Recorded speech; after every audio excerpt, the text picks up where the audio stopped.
Hello hi നമസ്തേ, ഇത് ആയുഷാണ്. ആയുഷ് മീഡിയയുടെ പുതിയൊരു ലക്കത്തിലേക്ക് എവർക്കും സ്വാഗതം. ഇന്ന് ഞാൻ ഈ വീഡിയോയിലൂടെ നിങ്ങളെ പരിചയപ്പെടുത്താൻ പോകുന്നത് ഡ്രൈഡ് സോൾജിയർ ഫ്ലൈ ലാർവയാണ്. ഇത് എന്തിനു ഉപയോഗിക്കുന്നതെന്ന് വെച്ച് കഴിഞ്ഞാൽ നമ്മുടെ വീട്ടിലേക്ക് വളർത്തുന്ന അരോണ, ഫ്ലവർ ഫോൺ, ഓസ്കാർ, സെവറം പോലുള്ള കളർഫുൾ ആയിട്ടുള്ള ഫിഷുകളുണ്ട്. അതേപോലെ ഒരുപാട് വിലയുള്ള ഫിഷുകളുമാണ് ഇതൊക്കെ. അപ്പോൾ ഇതിന്റെ ഗ്രോത്തും അതേപോലെ ഇമ്മ്യൂണിറ്റി പവറൊക്കെ കൂട്ടുവാൻ വേണ്ടിയാണ് നമ്മൾ ഫ്ലൈ ലാർവ ഡ്രൈഡ് യൂസ് ചെയ്യുന്നത്. അതുകൂടാതെ ഇതിനകത്ത് പ്രോട്ടീൻ കണ്ടന്റ് കൂടുതലാണ്. അതുകൊണ്ട് തന്നെ ഒരു ഫാസ്റ്റ് ഗ്രോത്ത് ആണ് നമ്മുടെ ഈ ഫിഷുകൾക്കൊക്കെ കിട്ടുന്നത്. നമ്മൾ നോർമലി പാക്കറ്റിൽ വാങ്ങുന്ന ആർട്ടിഫിഷ്യൽ ഫുഡിനെക്കാട്ടെല്ലാം ഒന്നുകൂടെ മെച്ചമാണ് ഈ ഫ്ലൈ ലാർവ നൽകുന്നത്. അത് തന്നെയല്ല, നമ്മൾ ഈ ഫ്ലൈ ലാർവ സ്ഥിരമായിട്ട് നൽകിക്കഴിഞ്ഞാൽ നമ്മുടെ എക്സോട്ടിക് ഫിഷുകൾക്കൊക്കെ ലൈഫ് സ്പാൻ കൂടുതൽ കിട്ടും.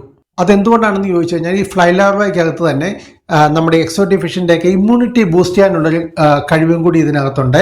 അതുകൊണ്ട് തന്നെ ഇത് സ്ഥിരമായിട്ട് കൊടുക്കുമ്പോൾ നാച്ചുറലി തന്നെ നമ്മുടെ ഫിഷുകൾക്ക് ഇമ്മ്യൂണിറ്റി പവർ കൂടുതൽ കിട്ടും, അതേപോലെ നല്ല ഗ്രോത്ത് കിട്ടും, നല്ല ഹെൽത്ത് കിട്ടും. അതുകൊണ്ട് തന്നെ ഈ ഫിഷുകൾക്കെല്ലാം നല്ലൊരു ലൈഫ് സ്പാനും കിട്ടുന്നതാണ്. അതായത് കൂടുതൽ കാലം നമ്മുടെ ഈ ഫിഷുകളൊക്കെ ജീവനോടുണ്ടായിരിക്കുന്നതാണ്. അക്കാര്യമായിട്ടുള്ള അസുഖങ്ങളൊന്നും ഉണ്ടാകത്തില്ല. അതേപോലെ സ്ഥിരമായിട്ട് ഫ്ലൈ ലാർവ നമ്മൾ നൽകുകയാണെങ്കിൽ നമ്മുടെ വീട്ടിലുള്ള കാർപ്പ് ഫിഷുകൾക്കൊക്കെ അതിൻ്റെ ശരീരത്തിലെ ആ പാറ്റേൺ, അതായത് ആ ഡിസൈനൊക്കെ നല്ല കളർഫുള്ളായിട്ട് കിട്ടുന്നതാണ്. അതേപോലെ അതിൻ്റെ പുറത്തൊക്കെ നല്ലൊരു ഗ്ലോ ഉണ്ടാകുന്നതാണ്.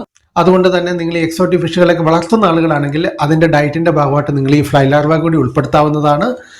അപ്പോൾ ഇത് വാങ്ങണമെന്നുണ്ടെങ്കിൽ നിങ്ങളുടെ അടുത്തുള്ള എല്ലാ ഫേമസ് ആയിട്ടുള്ള പെറ്റ് ഷോപ്പുകളിലും ലഭ്യമാണ്. അവിടെ ചെന്ന് ചോദിച്ചു കഴിഞ്ഞാൽ ഫ്ലൈ ലാർവ കിട്ടുന്നതാണ്. അതല്ല, ഇനി നിങ്ങളുടെ അടുത്തൊന്നും നല്ല പെറ്റ് ഷോപ്പുകൾ ഇല്ല എന്നുണ്ടെങ്കിൽ നിങ്ങൾക്ക് ഓൺലൈനായിട്ടായാലും വാങ്ങാവുന്നതാണ്.